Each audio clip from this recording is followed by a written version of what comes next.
Pasty guy, what's running? Steak bake today. Steak bake choice of the day. I did it. A lot of the pasties were going by Greg, so Is that your highlight of the day? that up there with the Bruce back heel. Yeah, sure. The Bruce back here. What about the bro party? Oh, the boat party was decent. Alright, was it? I mean, not as many turned out as I thought it would, but 80 people turned up. Like the boycott then, wasn't there? Not as many as there should have been. Yeah,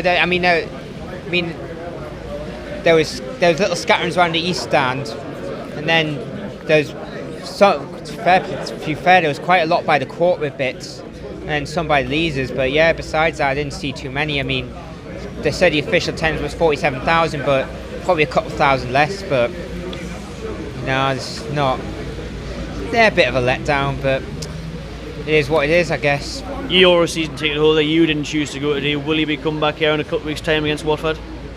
No, I don't intend to. I don't intend to go back to St James's till Mike Ashley sells the club. It's probably one of the hardest decisions I've had to make, but it's one I don't feel like I've had any other choice. And I think I don't feel like today's been any different to that thing. Yeah, I think obviously we've made a few signings. We've made a few half decent signings, but then that's counterbalanced that with replacing Rafa to some bloke who doesn't do tactics. Did any of the new signings impress you? Yeah, I mean, Joe Linton, he held the ball well. Jeremy, Jetro Williams. Jetro Williams. I mean, I didn't see it. I don't think we saw enough of them to make a judgment. I mean, Bruce replaced Shelby with him. Need midfielders, is there? No, well, that's the thing. Arsenal's bench was much stronger than ours, even though we've made signings.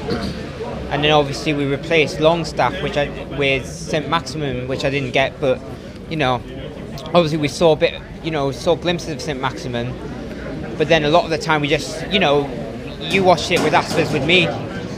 He was like pushed back in like defensive midfield, really. I mean, but for the goal, I mean, where was the defensive line? How much space was Aubameyang given? You can't give him that much space. He punished us accordingly. If that's what's to come this season, we're in for a long one, I'm afraid, which will obviously culminate in a relegation battle and being out the cups in January, I'm afraid. If that was against a half-depleted Arsenal team, who knows what would be up against for the rest of the season. Anything else you want to say? Yeah, obviously I'm disappointed by the turnout today, but obviously I hope they enjoyed their day in the rain, getting soaked.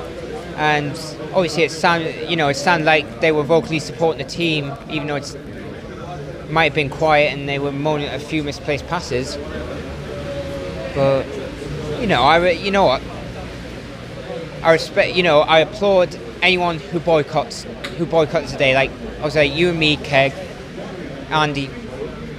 Obviously Geordie's boycotting altogether. He'll be a big miss on this channel. But I also respect people who still go to the ground. It's not going to St James's was one of the difficult decisions I've had to make, but it's one that and there's times that I felt, am I doing the right thing here? Is it really worth it? But then I'll look at the bigger picture. I'll look at what Mike Ashley's done, not just to Rafa. Obviously people have kicked off over Rafa leaving, but that shouldn't be like the only thing. I think the last 12 years, he's strung along Kevin Keegan, he's strung along, Rafa Benitez, he's strong. He's sacked for shooting at, even though he's fielded a strong side in the cup. Cheers, Pasty. Thank you.